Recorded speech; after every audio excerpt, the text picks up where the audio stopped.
Eu penso que este país e a cultura deste país precisan dun medio que se faga atendendo ás problemáticas propias do sector cultural galego. É dicir, precisamos un medio con unha sección cultural asentada no país, que coñeza os axentes culturais do país e que non mire cara a referentes externos, que non estea constantemente comparándonos ou poñéndonos un pouco de menos con respecto ao que se fai fora, non? Nese sentido, bótase moito de menos nos medios que actualmente se editan en Galiza, pois unha sección cultural feita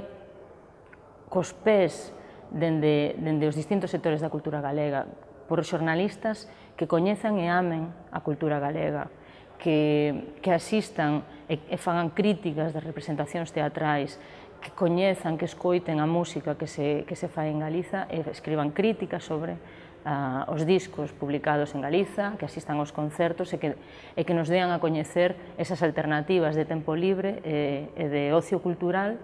que temos e que son tan ricas e que moitas veces por descoñecemento non teñen o público suficiente. Nese sentido, un medio galego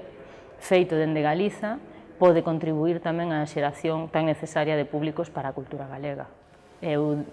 obviamente, desexo que dure moitos anos, que se faga con unha masa leitora importante que contribúa a sostelo e que se convirta en unha ferramenta de difusión da nosa cultura, da nosa realidade, dos problemas do país e que sirva tamén para azuzar conciencias, algo tan necesario.